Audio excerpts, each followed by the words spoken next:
Thanks for watching this episode of Stories Inside the Man Cave podcast. And this episode is brought to you by the fine Americans at Hargrove Roofing. Hargrove Roofing. Know who's on your roof. Stevie Lee does it the best, hands down.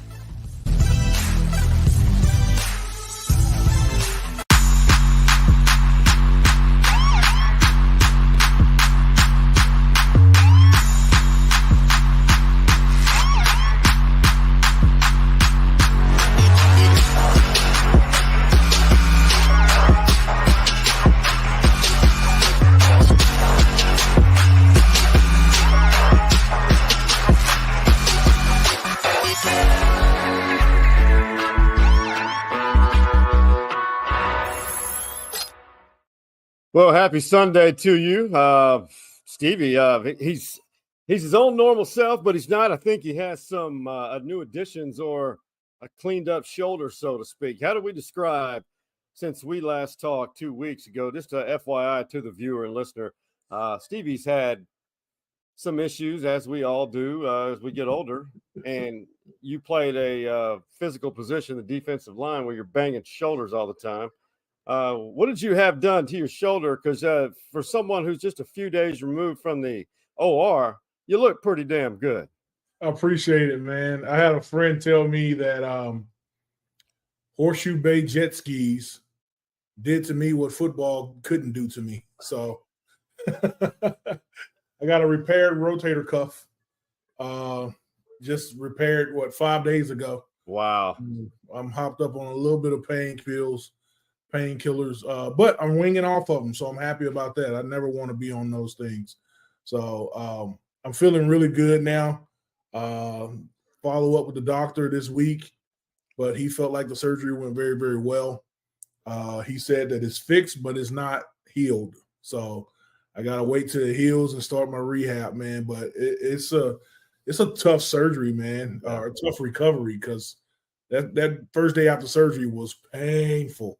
I had to turn up the juice on my on the catheter, the nerve blocker. So that thing, that first day is not fun, but right. I'm getting around the corner now. Well, I'm glad to hear you're on the road to recovery. Any type of procedure is not pleasant for anybody, but much less a shoulder.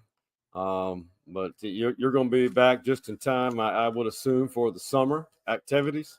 But I have a feeling you're going to move a little. You're going to be thinking twice before certain moves. Yeah, I've retired from my jet ski career, so that's probably kind of like David Hamilton, former Texas baseball shortstop. He's probably retired from the scooters because it tore his Achilles tendon a few years back and knocked him out before the year even started. But we're happy to see it, Stevie, and we're happy you're going to be a new guy. So, at least on that shoulder side. Yep, absolutely. Well, let's move forward. And, you saw it, Hargrove Roofing, and we love it when Stevie does it. They're our friends. They are huge sponsors of the podcast existence in itself, but especially when Stevie's involved. And one thing about Hargrove Roofing, what is it, Stevie? Hargrove Roofing. Know who's on your roof. That's exactly right. And you know what else Hargrove is? They are fans of the Longhorns, and that is where we're going to dive in right now.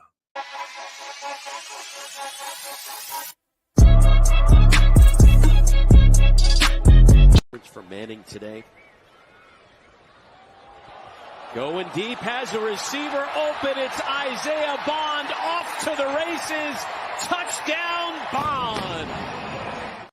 So there it is, the UT football spring game. It concluded spring camp on Saturday.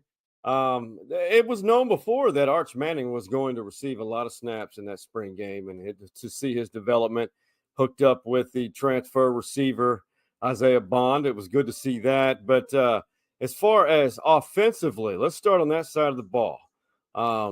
What did you see maybe that you thought is encouraging or made, and then also add to that what you think not really a concern, but may need some work before fall camp starts?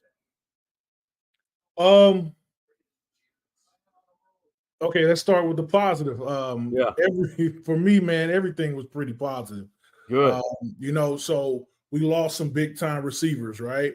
Mm-hmm. And a tight end, right? So I wanted to see what the talent level was going to be after losing two top receivers and a tight end. And if I'm being honest with you, man, I don't see any drop off right now. Wow.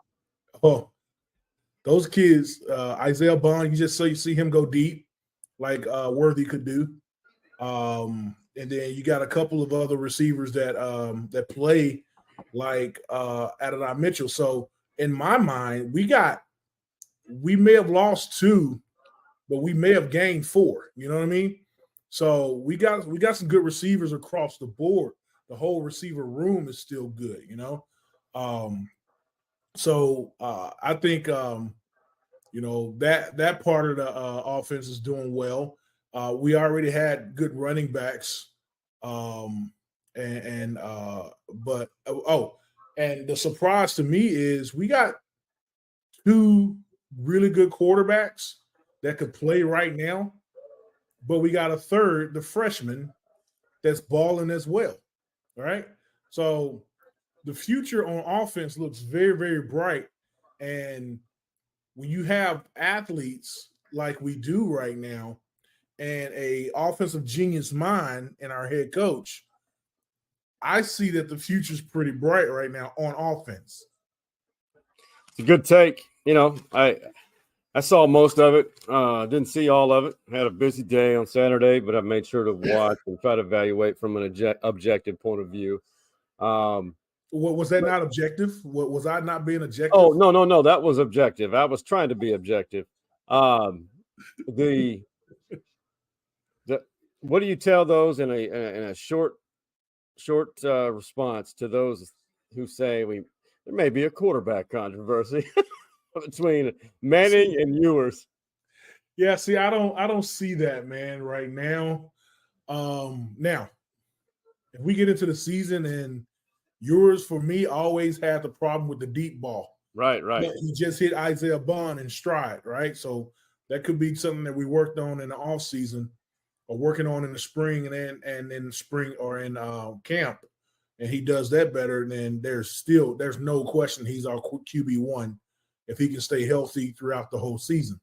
I think they're taking the old school approach with Arch Manning because of his name, his uncle, his pedigree. Back in my day as a quarterback, you knew you were coming in, you were going to redshirt, and then you're going to sit behind a starter and learn the offense. That's 2 years that you're going to not really play. But now everyone is in the this immediate instant gratification world. They want people to come in and play right away. Right. Coach Sarkisian's playbook, that's just the first half of his playbook. Yeah. You know, so if Arch Manning can take in the information that's in Coach Shark's head, it's going to take him 2 years to know exactly what he's trying to do so they can be on the same page. So I think this is building up to be a awesome next 5 years offensively for this program. And so and then 5 years can turn into 10 turn into 15. But let's not get ahead of ourselves. Right. Yeah. There's no controversy, man. Ewers is our guy, and he needs to be our guy for right now. And you mentioned the third quarterback, Trey Owens, freshman. His daddy was a former SFA offensive lineman, by the way, and both are Man Cave VIP alumnus, man. And so Trey really, I thought, I'm not being biased here either. I thought Trey had a good scrimmage. I thought Trey made some passes into some tight windows, and the kid just, I know there are only 35,000 fans there, but that's the first time for him to play in that stadium with that many people. And I think how he responded, I thought was really good for a freshman. So to all you fans, there's no controversy. Quinn Ewers is the guy, but there's 2 great ones right behind him. Right behind him. So be happy that we got some good talent to come, and you'll be able to watch for a long time. 100%. Hey, let's talk defense now, and let's hear from one of the prides of DeSoto, Texas, defensive back Malik Muhammad earlier in the week, talking about his perspective of this UT secondary. The depth, us being young but old at the same time. We got physical, like guys that can fly around, make plays on the ball. So from what you see, I love that. I love it because I love corners, safeties, nickel, whatnot. Now, I am biased toward that position. There's no doubt. But is this the deepest, or with a good combination of athleticism and guys that are able to come up and stuff the run? Yeah, so they are deep, but you're right. I like the way they come in and help in run defense. So they're deep and fast, but they can also be real physical. And with physical DBs, you also have to have depth, right? And he's right that they're young, but they're old. And what he means by that, guys, is they are young, but they're experienced, right? So we played a lot of young freshmen and sophomores last year. Now those guys have the experience to go out there and play, but they're still a young defensive back. So he's exactly right. Yeah, and if you go down past the linebackers, now the defensive line, you do have a concern, but Baron Sorrell, who I really enjoy watching his development and his play on the defensive line. I mean, the elephant in the room is who's going to step up and be the leader in place of two future NFL guys who are about to be drafted, that being Tavondre Sweat and Byron Murphy. And this is what Barron had to say about that, because those guys are still close, still tight.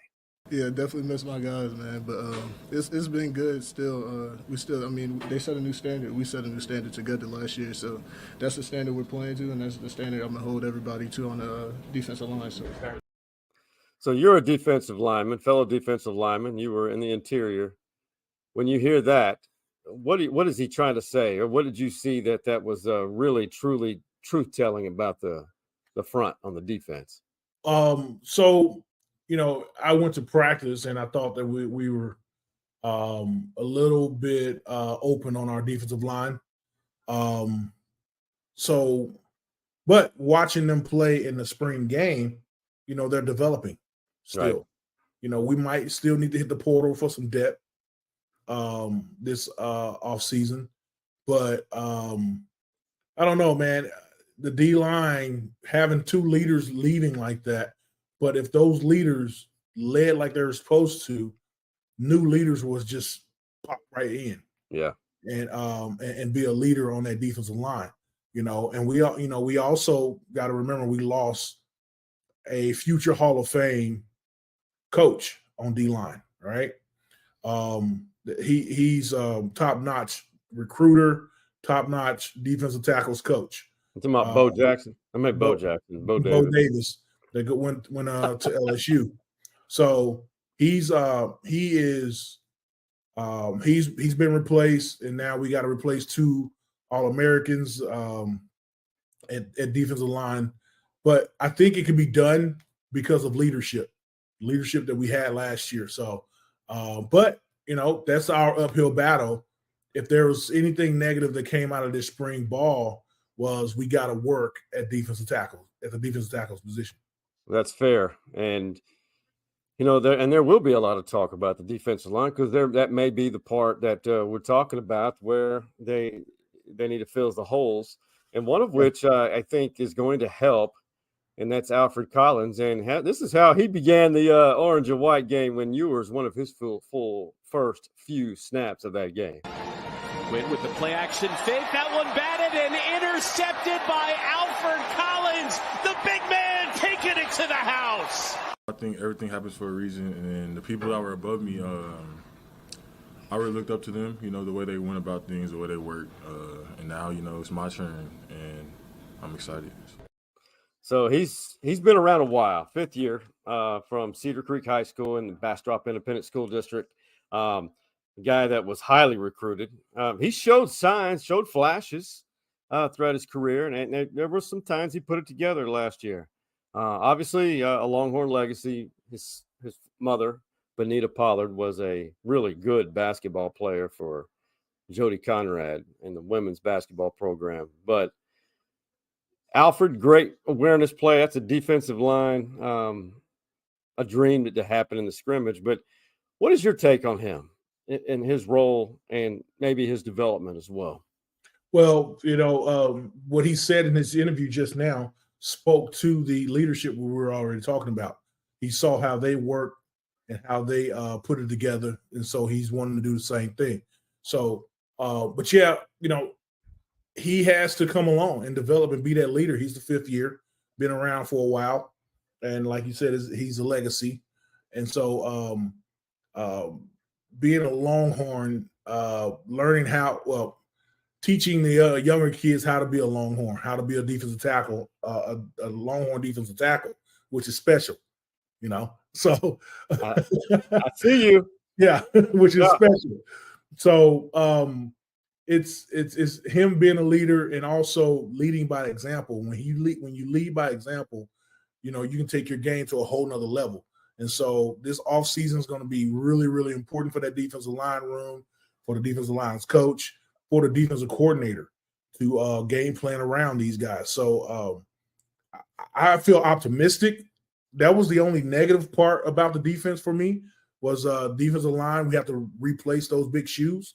But I really feel optimistic that we can get it done because those guys understand what they lost and what they need to work to get back. I've got to ask you this. So you talked about defensive line potentially, obviously replacing Murphy, who was a dog. Yeah. And then Tavondre speaks for himself. I wonder about linebacker. And we're talking multiple layers, meaning outside, inside. What would justify my thought of having a concern there? I don't know. I don't know if I'm off base because I know they're good. There's talent there. Yeah, no, it's valid because if there's some downgrades on the defensive line, then you put some strain on your linebackers. But they look pretty good to me. They're still flying around. You just got to be, It's almost like for me, it was D-line and the linebacker. My linebacker, we had to be on the same page. And the chemistry has to be there, almost like the center and the quarterback. So I think we'll work on that throughout the year. I don't think that there should be any kind of concern there. So no big drop off. Well, it's what a lot of people don't understand is, a lot of people do. Longhorn fans are very high level IQ when it comes to how the game is played. But a linebacker, essentially, a defensive lineman will be the ultimate team player, as you know, and take on double teams. So the linebackers can make those big plays and shoot the gaps. I mean, obviously, you got one of the best. I mean, David Benda. You've got one of the best in Anthony Hill, who was a 5-star guy, second year in the program, sophomore. Mm-hmm. The one guy that I would love to see that transfer from Alabama, who's from Duncanville, is Kendrick Blackshire. I want to see what he does. I want to see his development. And then, of course, Maurice Blackwell Jr. From the Dallas-Fort Worth area. He's a senior. There's just a ton of guys that that could be that next great linebacker. And I don't know who it's going to be. Anthony Hill, obviously, is going to have the highest expectations. Yeah. In my opinion. Well, we always see cream rise to the top. We'll see. Yeah. We'll definitely see. Well, the Longhorns open up with Jay Norvell and his Colorado State Rams first. Then it's the first weekend, I believe, in September at Michigan, the defending national champs, and 11 a.m. kickoff time in Ann Arbor. Yeah, I saw that big noon kickoff, right? Yeah. Yeah, that's going to be fun. So Billy Lucci, he's he was right up there with Jeff Ketchum. Jeff Ketchum started Orange Bloods. Billy Lucci started Tex Aggies and has really done a great job. An Aggie through and through. He loves toying with Texas fans on Twitter who come after him, and it's funny. But Billy Lucci was a guest on the SEC podcast, and they were talking about the Texas fans might want to tap the brakes with all of the expectations that they have on possibly entering the SEC and winning it in this first year. Now, let me preface this by saying this. The last year of the Southwest Conference, Texas won it. The very next year, first year of the Big 12, Texas won it. The last year of Texas in the Big 12, they just won it. So if the trend continues, there you go. There you go. So this is the segment I wanted you guys to see. They ran the conference. Yeah. Shitty conference, though. They beat Alabama, which I would argue is a different team than ended the season. It was. I think it would have went different. But they did it there, right? So So I believe that they are just on this path that they're going to come over here and win an SEC championship year one. Mm-hmm. I feel like they're that. Same win total as Georgia. Well, That's insane. You said something earlier. Coming from the Big 12, you knew Big 12 football. You came over here, and then what was it? The Florida Gators. They punched you in the mouth. Yeah. You know, it was like a wake up call for the SEC.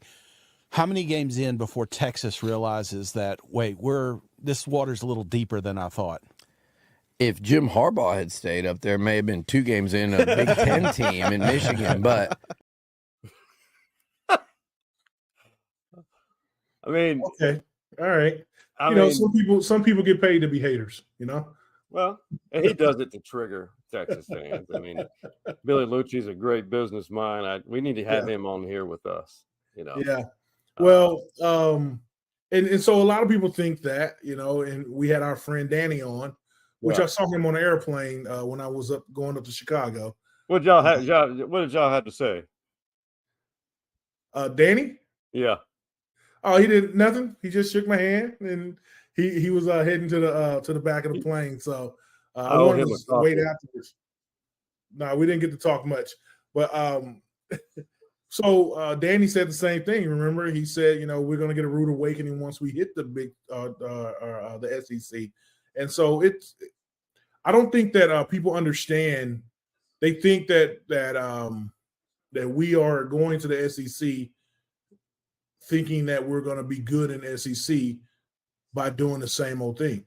The way I saw practice this spring, the way I see this spring game, you know, everyone's excited about going to the SEC, but those guys are working.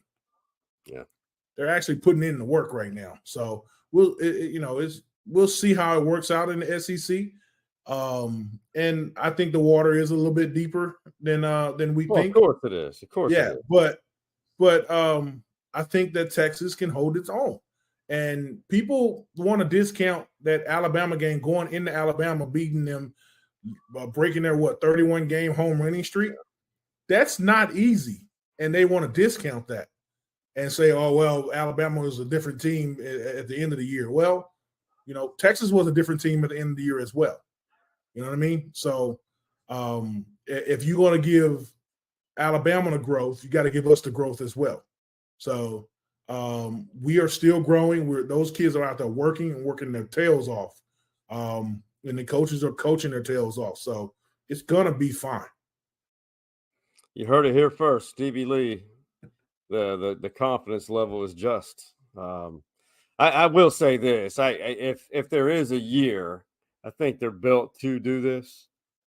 I'm not saying that they'll sustain. Let's say they go in there and they go win the SEC in the title game. They win they won't have divisions this year. Just be top 2. They need to fix that. Mm-hmm. Let's say they win it. I'm not saying it's sustain. I do think Texas, if long as Sark's here, I do believe that they're going to figure out a way to be relevant every year. To Billy Lucci's point that I didn't include on that, you know, a lot of people, he said, and I've been thinking about this. I thought he was crazy for what he said. He said something like A&M's done just fine in the SEC. A couple of top 10 finishes, a Heisman Trophy winner, couple of New Year's Six games. averaging about 8 wins a year. That's not awful. It's not awful. But it's just fine for A&M. I don't think it's just fine. They wouldn't have fired Jimbo. Exactly. Yeah. I'm being sarcastic here. I know that was funny. It's just fine for them then. Yeah. So if it was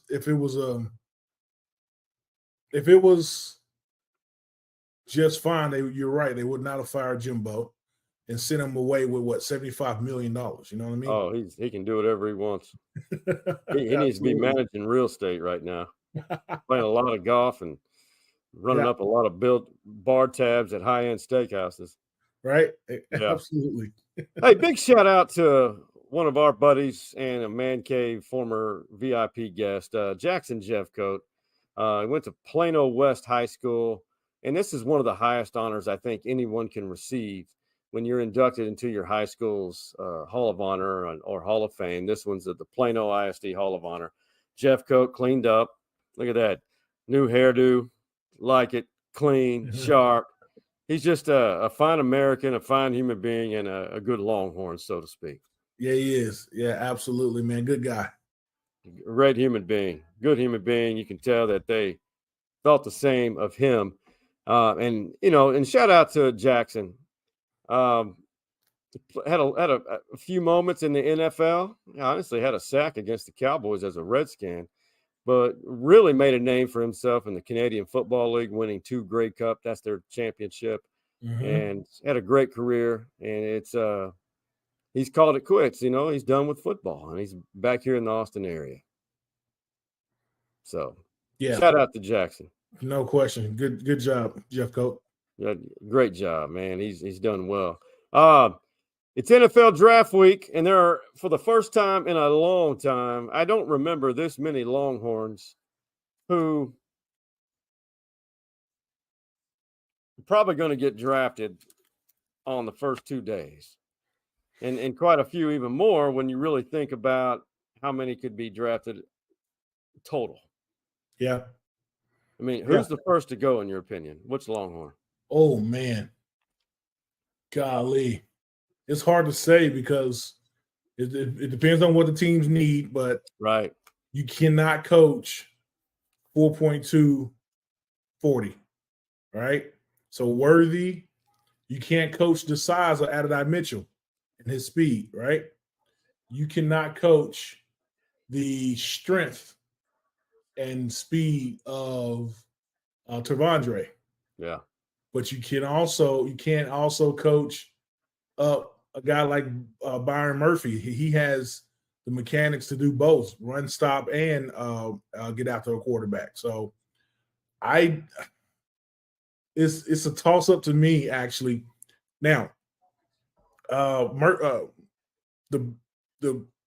defensive tackle that might go first, in my opinion, is Murphy. I agree. Yeah, and so either receiver go first or defensive tackle go first. And I'm going to say a tackle goes first. It'll be Murphy. Murphy to be the first Texas player drafted. What do you think? You think Murphy will be the first player taken from the Longhorns in the draft? I think so, man. Because at the receivers position, there are a bunch of other receivers out there that the NFL teams like right now. Yeah, I agree with that. And we know they don't value running backs in the draft. Right. It blows my What mind. do you think? I think I honestly feel like Murphy's stock has quietly been rising. And I think he's nothing against Tavondre. Tavondre will be on a roster. Yeah, no question. He will be. Yeah. But there's something about Byron Murphy. That dude is a silent assassin. He will embarrass people. He will embarrass linemen. The dude is rock solid. He's a bulldog, man, with a lot of ability that I think a lot of people aren't talking about him enough. But I do think there is what potentially could happen is Adonai Mitchell gets selected before Xavier.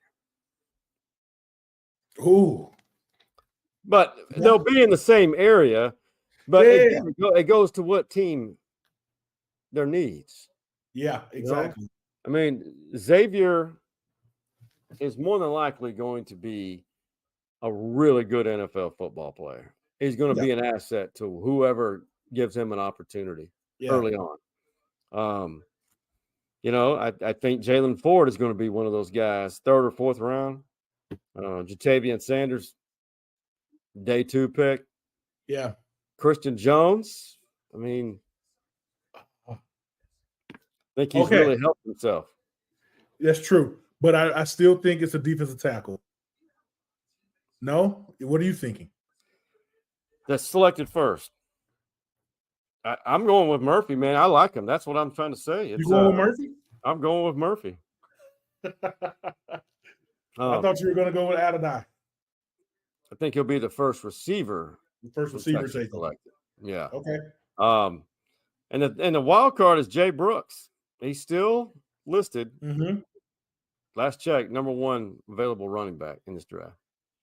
And he's rehabbing that knee. Yeah. Yeah. All right. Are you buying or selling?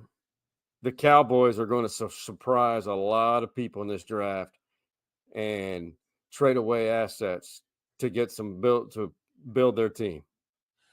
I'm buying it. Because they were too quiet this offseason. They did nothing. They didn't do shit. Crickets out of Dallas, man. So they got to make some big splashes this draft week. Some big splashes. They have to, because right now, and it just pains me to say it, but we're not here to take sides, I guess. But we are sometimes. But the Houston Texans are the better franchise right now. No question. No question. They made some moves. They had a great year, and they're young. So C.J. Stroud has been good, and they said, you know what? Let's give him some weapons. And that's exactly what they did. Upgrade the defense some. Yep.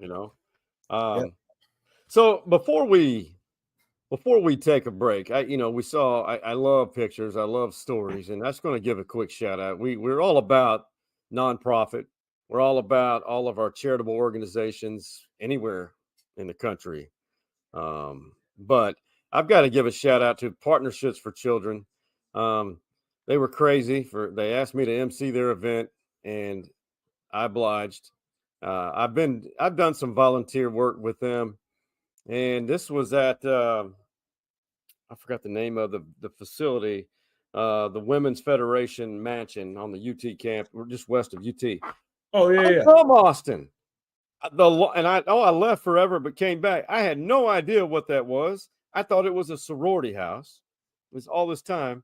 A lot of history. Laura Bush was part of it. Yep. So Partnership for Children, what they basically do, they serve Central Texas families who have they're, I hate to say underprivileged, but going through hard times. A lot of single mothers, single parents, and try to find kids, foster families, and then forever homes. I was a foster child, and then I was adopted. So I told that story. The picture in the middle, you know me, I do random things. That's me taking a picture of everyone there. A little selfie. Awesome.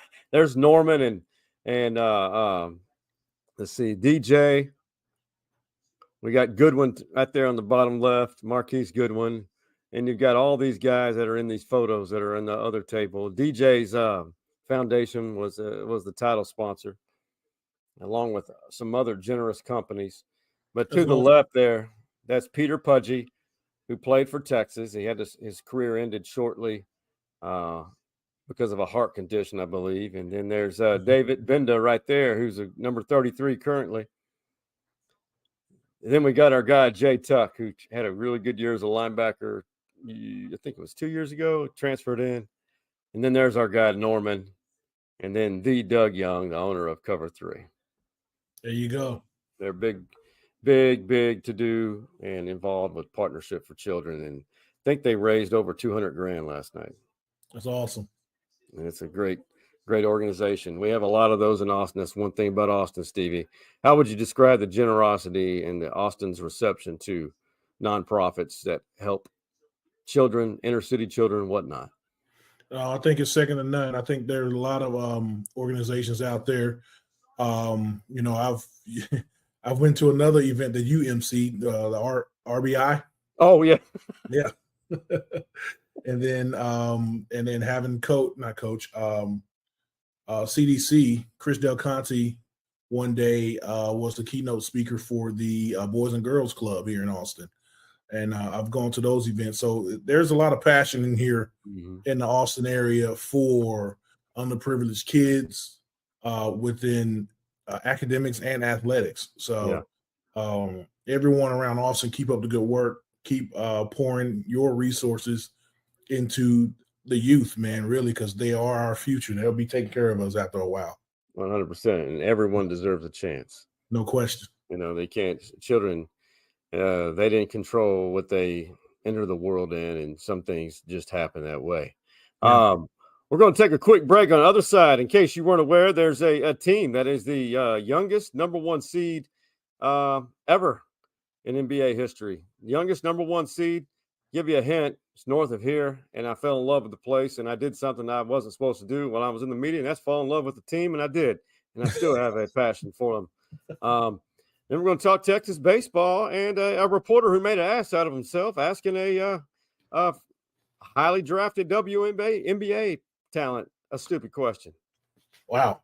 And first, before that, shout out to the Hargrove family and Stevie Lee getting not chosen, a kicker chosen over him. We'll see you on the other side. Today's going to be an exciting day at the Hargrove office as we bring in a local celebrity. Welcome the kicking phenom, Bert Auburn, conference champion of the Texas Longhorn football team, all-conference kicker. He's going to be our new spokesman. Bert's the best kicker in the conference. He plays for the Texas Longhorns. As you can see, Bert's f***ing awesome. Hey, Stevie. Dude, you're really replacing me with a kicker? No, not at all, man. Hey, guys, who wants a picture with Stevie? Anyone? Stevie almost won a Big 12 championship. Hargrove Roofing. Know who's on your roof.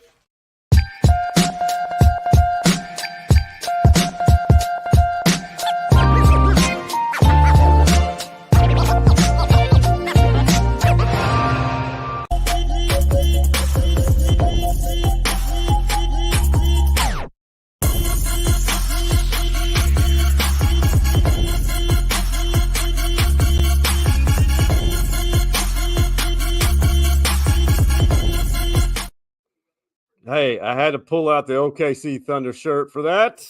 There you go. Thunder, number 1 seed in the West. Buy or sell, the Thunder will uphold their number 1 seed and end up in the Western Finals. Man, I want to buy it. I'm so sorry. I want to, but to wear the crown, you got to beat the crown. Yeah. And who's wearing the crown right now is Denver. I am a huge Laker and LeBron fan, AD fan and all that stuff, but I don't see them getting past Denver. And Denver, whenever they are on fire, they're on fire. Yeah. And so Jokovic, he can galvanize that team. It's going to be a great series if they both go to the Western Conference Finals, but I don't see them getting past Denver. But, you and I can put a wager on it, though. Well, I can't. I want them to as a fan, but I'm not betting that. I just that's when you have youth. I mean, I remember 2011. The Thunder had a great team, and they met the Dallas Mavericks, who won it that year and got beaten in the Western Semis. Yeah, I think that's what it was. And you can't discount Dallas Mavericks right now with Kyrie Irving and Luka. So Kyrie Irving's softer than a pillow. He can be. You're right. Until it's time to play ball in the playoffs. We'll see. I think I like Kyrie. I just I haven't seen it in the playoffs too often. Yeah, I hear you. Hey, just to give you people an insight, we're going to give some Thunder love because they earned it. Number 1 seed, and they start tonight.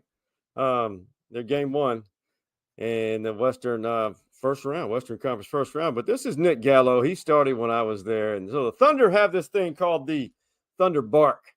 The team does it after every win, and they just start barking like a Q dog.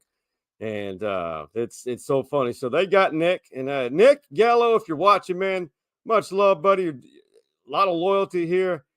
Did a great job, but I do notice that you have the clench disease and you have a receding hairline back there.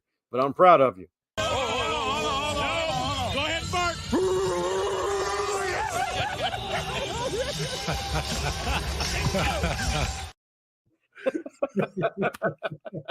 I haven't seen those guys in a long time, man. It's fun. He's got a little bald spot. That's how it all started for me.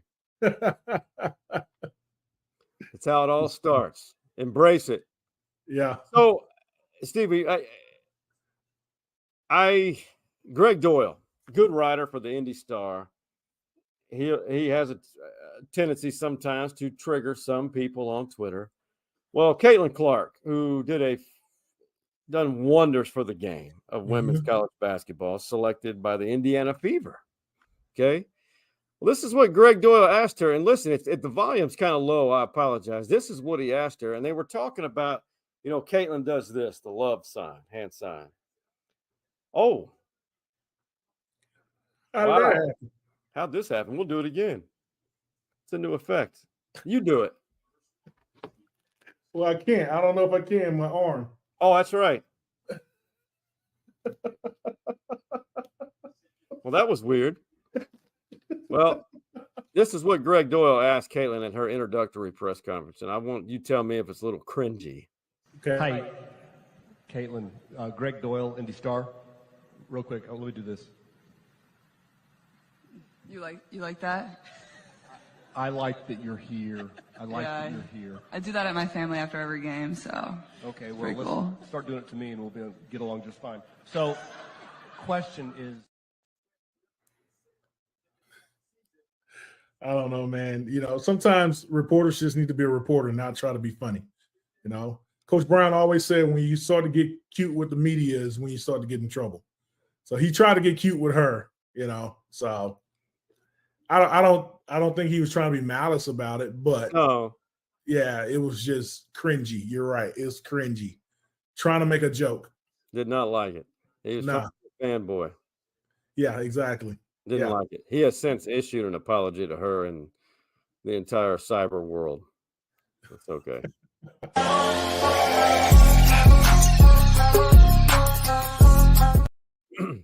All right, UT baseball. We're following along. Of course, everybody expects a championship and to win forever, win every time. There's been a lot of fire. David Pierce tweets all for the past week. They lost to UT Rio Grande Valley on a midweek game. That's when, midweek games are for your developing pitchers. Texas pitching has not had much depth this year, and they got hammered at home by UT Rio Grande Valley, who is the 250th ranked team in the country in Division I. Beat down. But TCU rolled into town. They're still in contention for the Big 12 in the Big 12 race. They're still in every one of their goals is still in front of them. Well, they lost to TCU in game 1 Friday, and 5-0, just added to the woes. And Danny Davis and Kurt Bowles, and I think it was Kurt Bowles who asked this question to David, who David appointed himself as the pitching coach instead of hiring another pitching coach. And this is what Pierce had to say. And I respect this, really. He says, do you regret becoming the pitching coach yourself and head coach? He says, no, not at all. It's a good question. It's a fair question. But at the same time, there's a lot of different variables that go along with it. We thought we would have Tanner Witt back. He had Tommy John surgery and then re-injured it this year. That's 2.5 years removed from his Tommy John surgery. Okay, that's it right in here. That's very important for a pitcher. And here's the other part that I think should be taken into consideration. And obviously that's put pressure on young guys because a couple of pitchers, they've been injured since they've stepped foot on campus. And I wouldn't say second guess myself, but frustrated, yes, just like everyone else. Yeah. That's a coach taking I mean, being accountable. Yeah, he has been accountable. And it sucks with Tanner. You know, it seems like they were kind of building their pitching staff around him, right? And then to be out 2.5 years, that sucks. So he is taking accountability, but how should I put this? This is why we pay you at the University of Texas too, though. All right. So if adversity hits, we got to go and find something that's going to fix it, right? So that's what we need. We need a better pitching bullpen right now, and so we got to figure it out and find a way to get there. Right. No, I agree. And most other programs aren't having a problem with it. You know, everyone has their problems, but I will say, the pride of Lampasas, Texas, has stepped into a role. He may be moved into the number one role. And because on Saturday, the Longhorns storm back. It's kind of a pattern. Get beat on Fridays, but in Saturday, you do things like this. Eats the outside corner for the strikeout. The third of the ball game for Whitehead. Texas ends up shutting out TCU 7-0, evening up the series. You know, that kid was a great athlete, baseball and football player, great quarterback, you know. And the thing that's amazing with him, Ace, since he's moved into that role, 43 innings pitched. He's 4-0 in games that he has a 4-0 record, ERA of 3.32. And Texas is 5-0 whenever Ace pitches. Yeah. You said he's from Lampasas? Yeah, Johnny Lamb Jones, right? Johnny Lamb Jones. You said he's the pride of Lampasas. So who is the pride? One of the prides. They share it. You know. But you know what's cool about Ace? Who's that? Johnny Lamb Jones was one of his heroes. Oh, that's awesome. He made a tribute to him. Growing up, he knew who he was, like at a young age. And I went to that high school and my daughters play volleyball there. They're in the same district, so we have to go and play a district game there. They have a whole shrine in their trophy box to Johnny Lamb Jones up there in Lampasas. Yeah, to Johnny Lamb. So those kids got to know who Johnny Lamb is over there. So rest in peace, man. Yeah, he was a great, not just a great next level athlete. He was a great human being. Great human being. Yes. I didn't get to spend much time with him, but he was pretty funny. Yeah. He was kind of very quiet sometimes, but when he spoke, it was people listened or he was hilarious. Yep, absolutely. So they went on Saturday, and as we're recording this, look what Texas does. Ended up winning the series. There you go. That's good job, Horns. So they're only 3 games behind OU in the Big 12 race. And since they won, that means that they're now 11-7 in conference play and 24-17 overall. I would assume that their RPI would potentially jump to about 66, 65. They need to get that up into the 40s. Yeah. Like you've got to win all these series. You got to sweep somebody though. Yeah. They'll play at OU this next weekend. At OU? Yeah. Got you. Yeah. So there's no doubt you won't like this. If you had to guess who is the number 1 team in the country, let me pause. Here it is. Ain't happen. Shot goes the other way to left field, and that's got some carry. And how about a 3-0 Aggie lead? Braden. This one's down the right field line, on a line, off the wall. Grahovac scores. Grahovac, high fly ball to left field. Drifting back is Petrutz.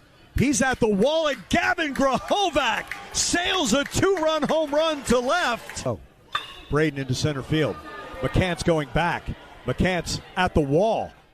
I want to play it long just to put some misery. They were spanking Alabama, bro. They took 2 or 3 from them. They score a lot of runs, and they pitch. Their pitchers they have a solid pitching staff for the most part. Yeah, it would sound like they got a good batting rotation as well, man. They do their lineup solid. They hit the portal hard. Yeah, they were dinging them off that bat, man. They're good. A&M's #1 in the country. Do you like that? I mean, it is what it is, you know. It is what it is right now. But, you know, even the sun shines on a dog's ass, right? every Thursday. Or one of those collies that they got over there. Oh, wow. And, you know, they bury them right there by Kyle Field. Really? Yeah. Oh, my God. Holy Jesus.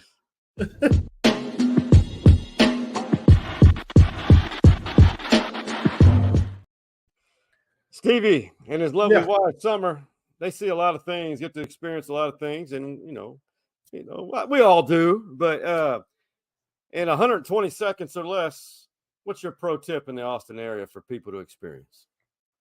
Golly. I was going to say this a couple weeks back.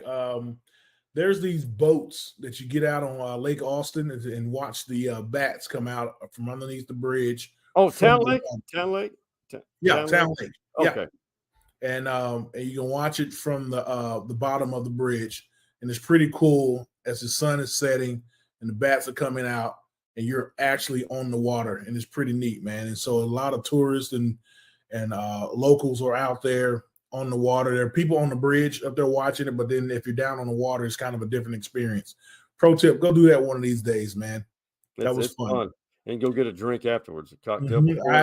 We actually did it as a couples deal. We were with Derek Johnson and his wife, AJ Johnson and his wife, me and my wife. I love AJ. I love DJ. Yeah. And yeah, absolutely. Those dudes are funny. And their wives. Yeah, exactly. And so we were all out there on the water on one of those little boats that we rented, and we just had a really good time. We brought our own food, our own drinks, and our own music. So we were having a really good time. It was fun, man. Just don't get it's not fun when you get crapped on by a bat or peed on. Yeah, exactly. But that didn't happen. That's don't worry about that part. Actually, we had a canopy over us too, so we were fine. That's probably why. Yeah. Hey, speaking of a bird shit, right before the banquet yesterday, for children, I didn't know it. I had a light gray suit on, as you saw. I walked in, I'm checking in, getting everything. One of the staff of that facility says, "Oh my God, oh no, a bird took a big old protein dump on the back of my collar of my suit." No. And club soda really works. It does. It did. Yeah. Shout out to the staff at the Women's Federation building on San Gabriel for taking care of me and my suit. It's going to the cleanup tomorrow. But yeah, shout out to the cleaners. You saved me. me. You don't want the acid to discolor it, so take it to the cleaners. Oh my God.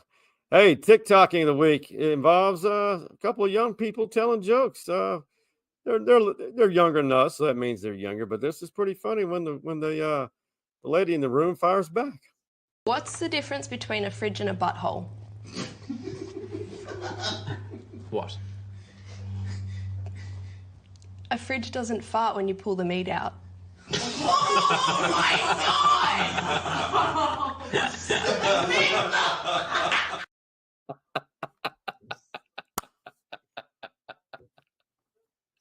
You know what? I'm not touching that one.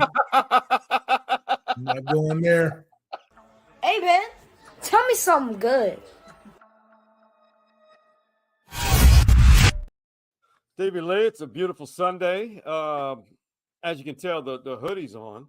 Shout out to Occupy Left Field, but shout out to the creators of this, Last Stand Hats, and our good friend Mike Murphy, who is one of the OGs of Stories Inside the Man Cave. It's a little cooler today. We've had some rain, much needed rain. I don't want to ever hear somebody complain about how much rain we've had. But tell me something good, my brother.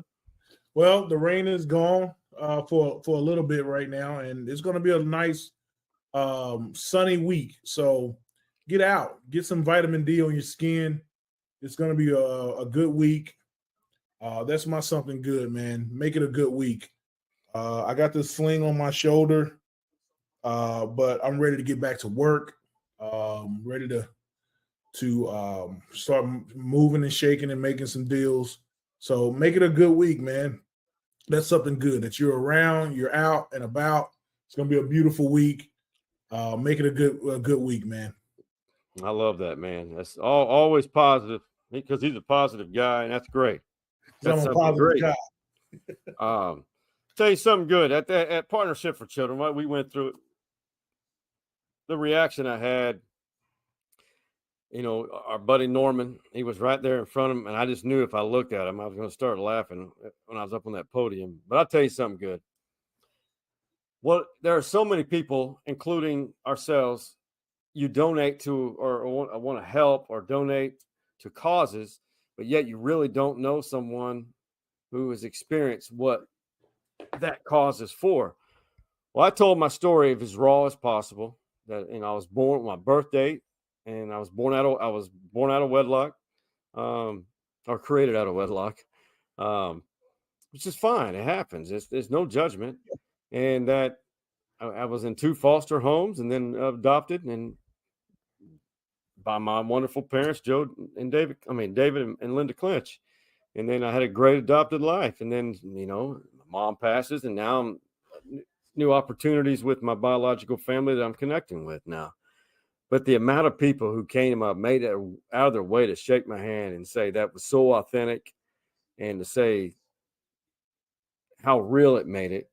Well, it was to help understand what a lot of these kids are experiencing.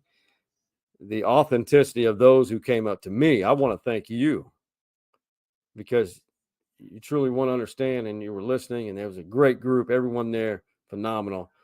But, if you look around, you would know there are a lot of people who were adopted, period. Yeah. I'm a small speck in a large ocean of adoptees. We're out there. There's a lot of us. Yeah. And thanks to all the families and parents who give kids chances like that. Absolutely. To the adoption, people like PFC, you're loved and appreciated just like Stevie Lee is. There you go. That's a good way to end it. There you go. No, Hey, thank you for doing that last night, man, and actually sharing your story to the people in the room, man. That's actually, sometimes that's really hard for people to do. So hats off to you. Man, brother, I appreciate it. I felt like there was a greater power, and it was either God and Jesus and my mother, or they probably teamed up and said, let's settle this boy down. Yeah. Give him the words. Yeah, absolutely, man. Oh, Absolutely. my God. That's good brother. stuff. Well, brother, much love to the Hargrove family. Appreciate you guys always supporting us. And for the OG Man Cave boys, that being Hardball Harge, Big Mike, and the Coach Mo, what do we tell them, Stevie Lee? We out. You see the drippy, I'm fitted up. Hop in my car and the giddy up. I said get out.